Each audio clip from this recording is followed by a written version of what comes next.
다르게 다 움직일 때 괜찮은데 나 이 동작 할 때만 아파. 그러면 오히려 그게 회전근개 파열을 좀 더 의심을 해봐야 됩니다.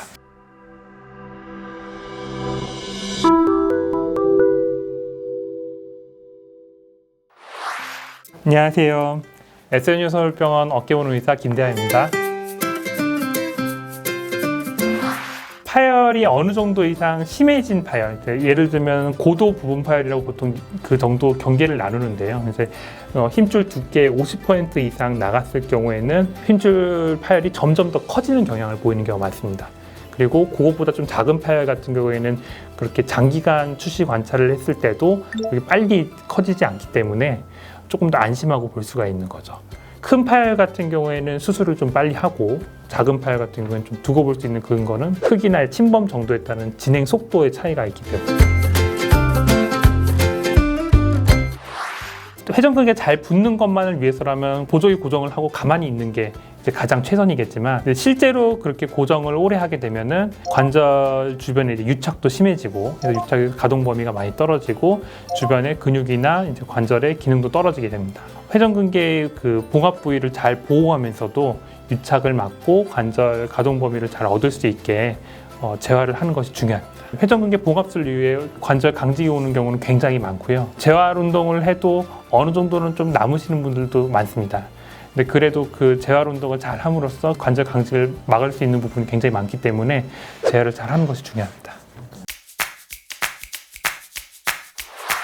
회전근개 파열 자체가 수술 없이 붓지는 않습니다. 붓지는 않지만 많이 찢어지지 않은 파열 같은 경우에 진행하지 않는 파열도 많고 증상이 그냥 없어지는 파열도 많기 때문에 파열 정도를 파악을 하고, 그 다음에 파열이 심하지 않은 경우에 통증 조절이나 여러 가지 다른 주사치료나 재활치료로 보존적인 치료를 하고 회전근개 파열이 진행되지 않는지 관찰을 하면서 경과를 볼 수 있는 파열들이 있습니다.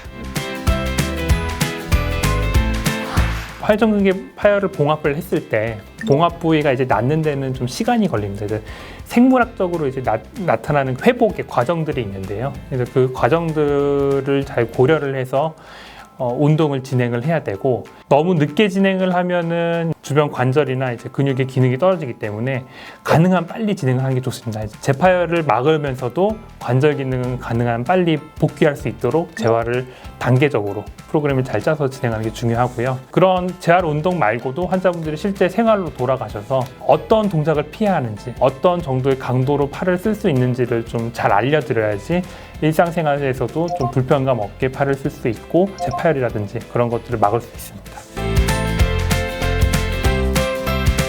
보조기를 착용하는 기간 동안에는 움직이는 팔에는 근육에 힘을 들어가지 않고 다른 어떤 반대쪽 팔이나 기계적인 장치를 이용해서 어깨를 움직여주는 CPM이나 도르래 운동 같은 운동을 통해서 그 가동 범위 운동을 시행을 합니다.